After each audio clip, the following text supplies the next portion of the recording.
Hello dear student, मैं इंसान Ali, lecturer Subhagi देवी, माध्यमिक विद्यालय intermediate college Allahabad Maharajganj. Today in this online class for class 8 all the students are most welcome by इंसान Ali in this online class। मेरे प्यारे बच्चों, आज कक्षा 8 के सभी छात्र छात्राओं का मेरी तरफ से यानी इंसान अली प्रवक्ता सुभागी देवी माध्यमिक विद्यालय इंटरमीडिएट कॉलेज इलाहाबाद की तरफ से आपका बहुत बहुत स्वागत है। विद्यालय परिवार में सभी छात्र छात्राओं का बहुत बहुत स्वागत है। आज के इस ऑनलाइन क्लास में for class 8 English grammar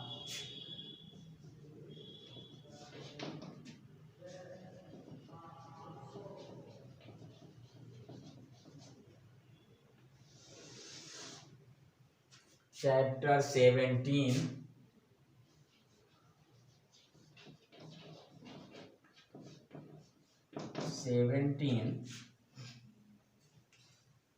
future perfect tense.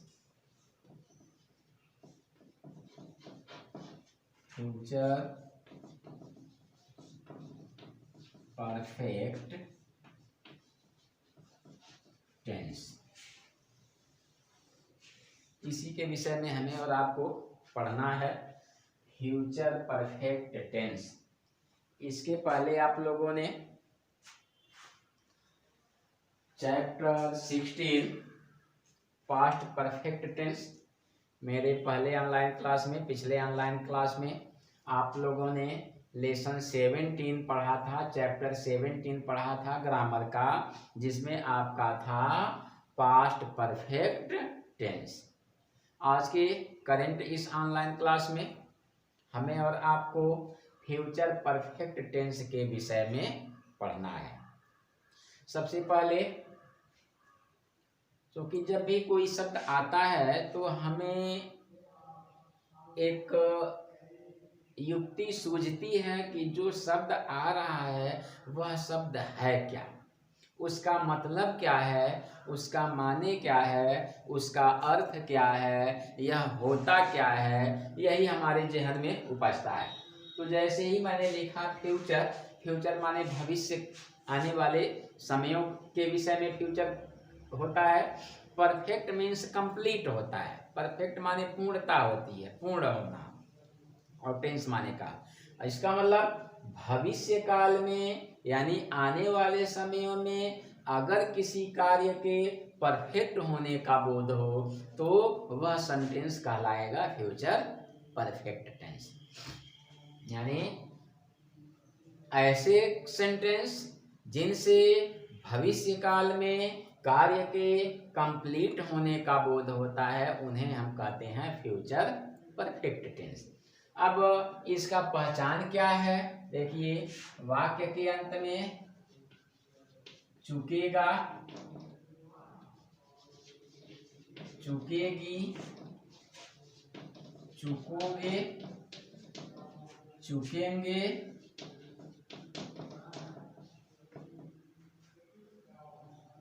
ये सब आता है।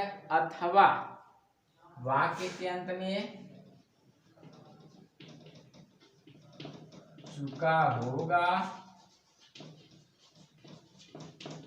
चुकी होगी, चुके होंगे, चुकी होंगी, etc। यानी हिंदी के वाक्यों में प्रायः अंत में यही शब्द आते हैं, और इन शब्दों के आ जाने से अथवा इसमें या होगा, ये होगी, ई होंगी भी, चाहे वह घर जा चुका होगा या वह घर चला गया होगा, बात एक ही है। उसमें या होगा, ये होगी, ई होंगे, ये होंगे, ये सब भी आ सकता है। लेकिन जैसे या होगा,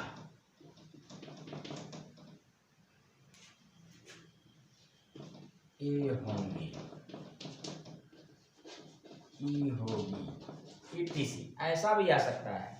हमें सेंटेंस से ही पता लगाना है कि भविष्य काल में कार्य कंप्लीट हो रहा है कि नहीं। अगर भविष्य काल में कार्य कंप्लीट हो रहा है, इसका मतलब वह फ्यूचर परफेक्ट टेंस का सेंटेंस होगा।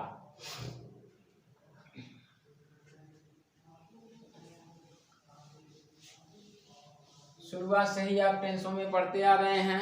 Affirmative sentence, negative sentence, interrogative sentence और इंट्रोगेटिव नेगेटिव सेंटेंस।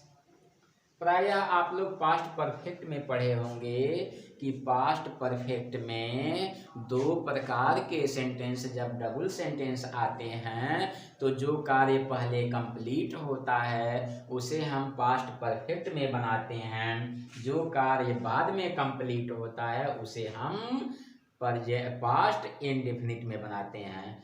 तो वही बात यहाँ भी लागू हो रही है।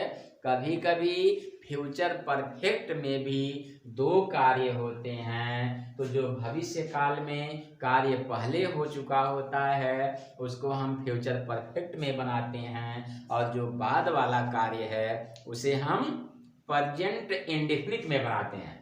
पास्ट परफेक्ट में क्या देखा, जो कार्य पहले समाप्त है उसे पास्ट परफेक्ट में, दूसरे वाले कार्य को पास्ट इंडेफिनिट में।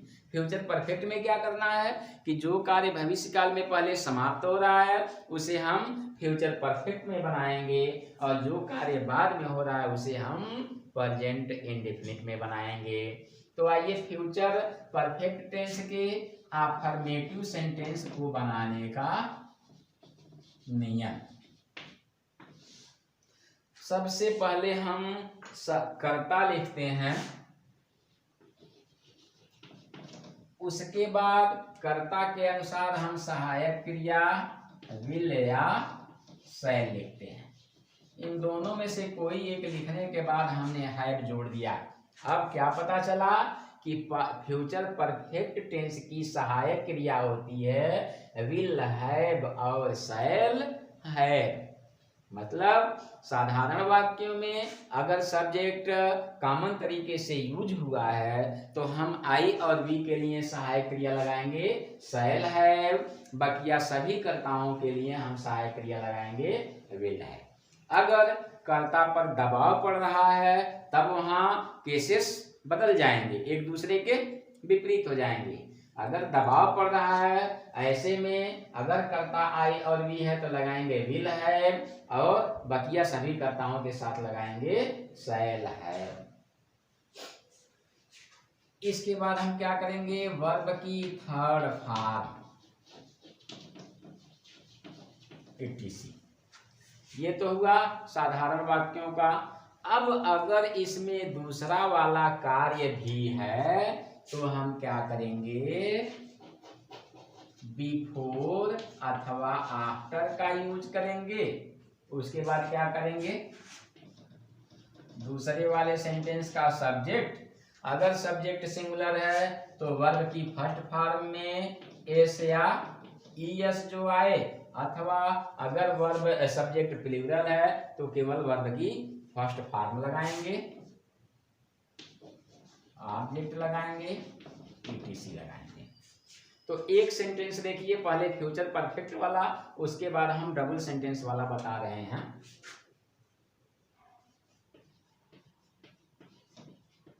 सरोज खाना खा चुकी होगी। नियम में क्या है कि इस टेंस में शैल हैव या विल हैव का यूज होता है, बाकी अगर दूसरा सेंटेंस है तो उसमें उसको प्रेजेंट इंडेफिनिट में बनाते हैं। अगर वाक्य में समय तक या से का उल्लेख होता है तो निश्चित समय के लिए हम सिंस लगाते हैं, अनिश्चित समय के लिए हार लगाते हैं। अब इसका बनाइए, सबसे पहले सब्जेक्ट लिखिए, Saroj will have eaten food अब कल्पना करिए अगर कोई डबल सेंटेंस आता है, फॉर एग्जाम्पल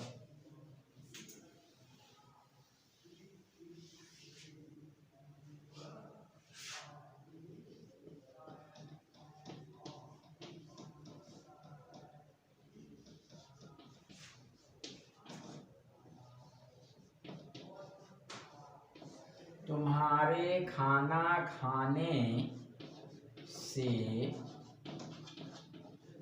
पहले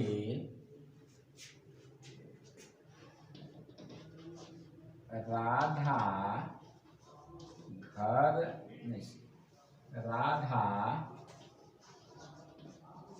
खाना पका चुकी होगी। ये डबल सेंटेंस है।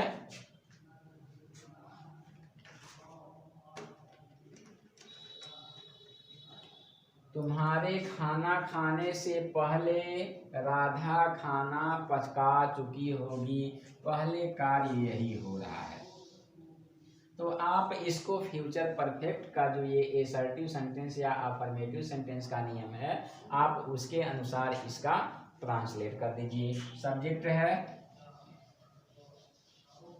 राधा, एक वचन है तो इसके लिए सहायक क्रिया लगेगी विल हैव, पकाना, कुक माने पकाना होता है, इसकी थर्ड फॉर्म रख दीजिए ऑब्जेक्ट फूड।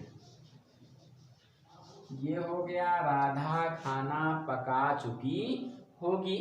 अब इसकी अंग्रेजी आप लिखिए पहले की बिफोर, उसके बाद तुम्हारे खाना खाने यानी तुम खाना खाते हो, प्रेजेंट इंडेफिनिट में यही होगा बिफोर यू, ये बहुवचन में आता है तो क्रिया की फर्स्ट फॉर्म लिखेंगे, इसमें एस या एस जोड़ने की जरूरत नहीं है, यू ईट फूड। इस तरह से आप डबल सेंटेंसों को बनाने का काम करेंगे। एक और सेंटेंस देखिए,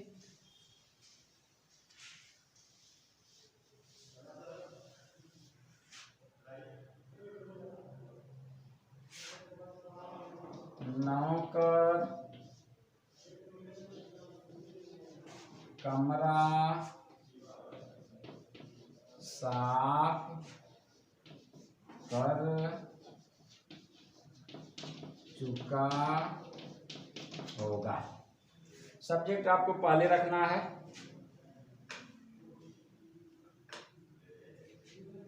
नौकर,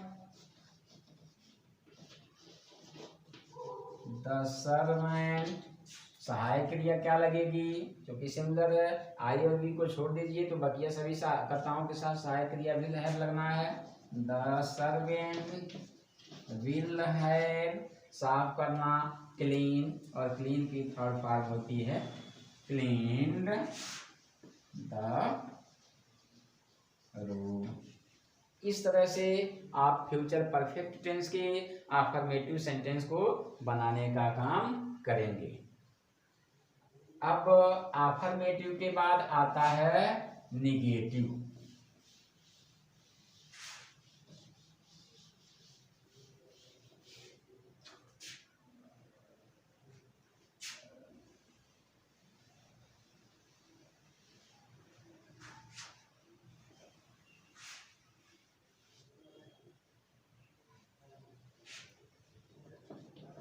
अफर्मेटिव सेंटेंस के बाद निगेटिव सेंटेंस देखिए, करना कुछ नहीं है, बस आप करेंगे क्या, जो कार्य पहले हुआ है तो सब्जेक्ट रखेंगे, सब्जेक्ट के अनुसार सहायक क्रिया विल या शैल रखेंगे, उसके बाद नॉट जोड़ देंगे और उसके बाद है, यानी जो सहायक क्रिया विल हैव है उनको दो पार्ट में कर देंगे, विल के बाद नॉट रखने के बाद तब आप हैव का यूज करेंगे। जैसे कि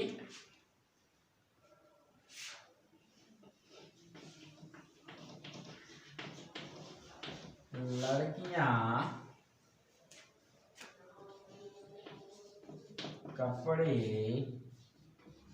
नहीं धो चुकी होंगी। देखिए बीच में नहीं आया तो आप सबसे पहले कर्ता लिखेंगे। लड़कियां बहुवचन है तो the girls.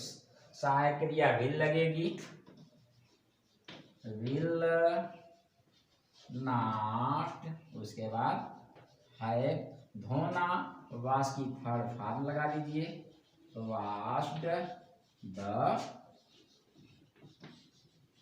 Clothes. The girls will not have washed the clothes. एक उदाहरण और देखिए,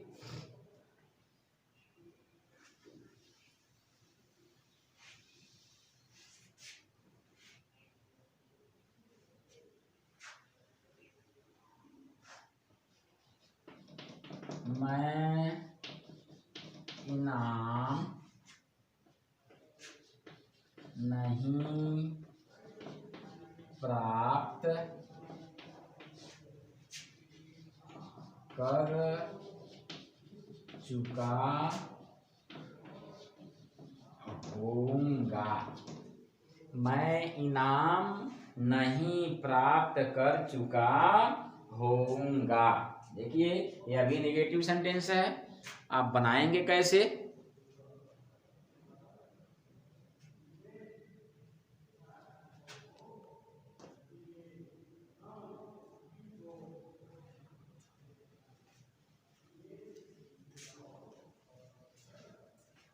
ये बिफोर ऑब्लिक आफ्टर यहाँ कर दीजिए।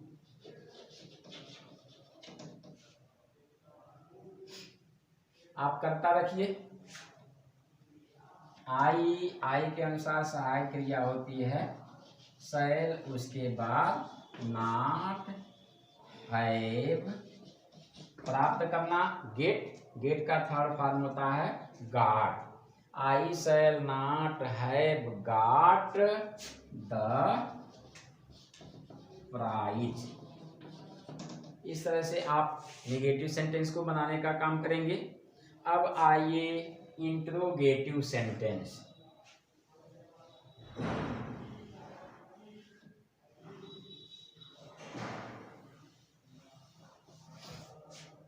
इंट्रोगेटिव सेंटेंस,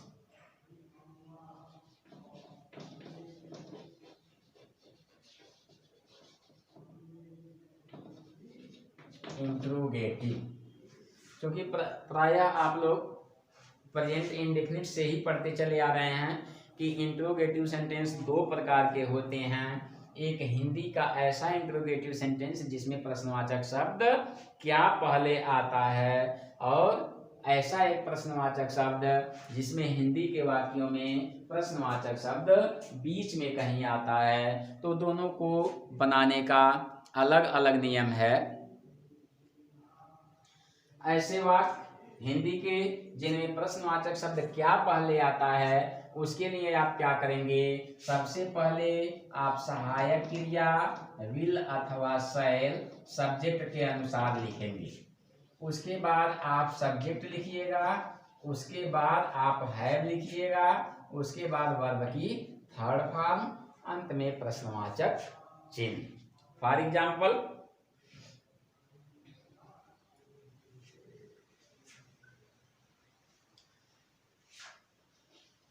क्या हमारे घर पहुंचने से पहले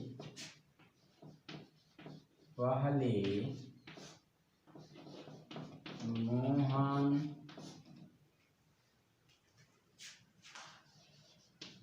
खाना खा चुका होगा? क्या हमारे घर पहुंचने से पहले मोहन खाना खा चुका होगा? आइए अब बनाना क्या है? क्या मोहन खाना खा चुका होगा। तो मोहन के अनुसार सहायक क्रिया पहले क्या होगी? विल सब्जेक्ट मोहन, उसके बाद है। Will Mohan have eaten food. अब दूसरे वाले सेंटेंस को आप प्रेजेंट इंडेफिनिट में बना दीजिए। बिफोर वी रीच होम, इस तरह से बन गया। एक और सेंटेंस देखिए।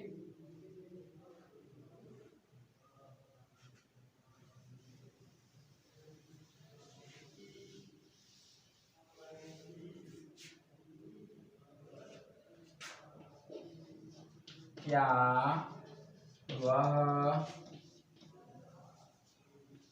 डाक खाने में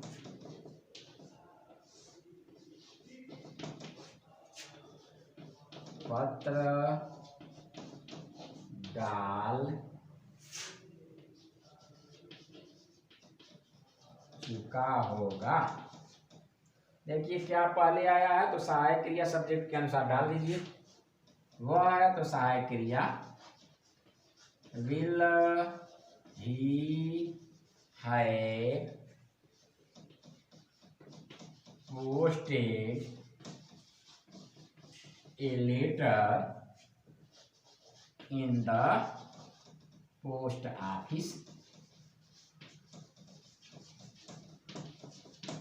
Will he have posted a letter in the post office?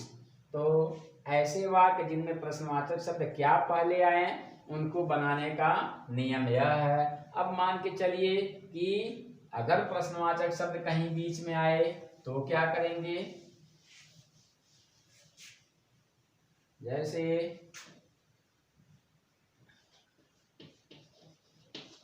डाकिया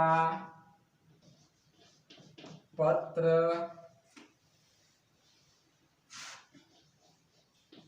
क्यों ला चुका होगा? देखिए प्रश्नवाचक शब्द वाक्य के बीच में क्यों आया, तो बिना सोचे समझे हम प्रश्नवाचक शब्द की अंग्रेजी पहले लगा देते हैं वाई। उसके बाद सब्जेक्ट के अनुसार हम सहायक क्रिया लगाते हैं। सब्जेक्ट पोस्टमैन है तो सहायक क्रिया होगी will. Why will the postman है brought bring brought brought letters. तो इस तरह से हम प्रश्नवाचक वाक्यों को बनाएंगे। उसके बाद आता है इंट्रोगेटिव निगेटिव। इंट्रोगेटिव निगेटिव यानी प्रश्नवाचक भी रहेगा और नकारात्मक भी रहेगा। ऐसे सेंटेंसों को बनाने का नियम क्या है? अगर प्रश्नवाचक शब्द पहले आए और बीच में निगेटिव हो तो कर्ता के अनुसार हम सहायक क्रिया विल या शैल पहले रखेंगे, सब्जेक्ट रखेंगे। अब सब्जेक्ट के बाद हम लगा देंगे not. Will plus subject, not plus have plus verb की थर्ड फॉर्म। फॉर एग्जाम्पल क्या मनोरमा गाना नहीं गा चुकी होगी? क्या पहले आया तो कर्ता के अनुसार आप सहायक क्रिया पहले लगाइए। विल मनोरमा नॉट हैव, उसके बाद वर्ब की थर्ड फॉर्म सिंग sang संग, संग ए संग। विल मनोरमा नॉट हैव संग ए सॉन्ग? अब अगर प्रश्नवाचक शब्द कहीं बीच में है और निगेटिव है तो आप क्या करेंगे, प्रश्नवाचक शब्द की अंग्रेजी पहले उठा के रख देंगे। फॉर एग्जाम्पल,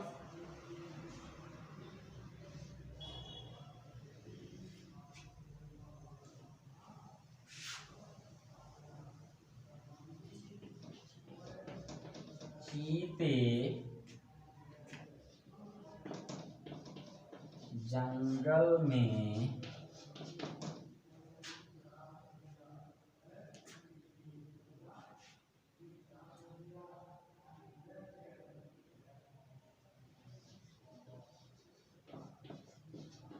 बकरियों को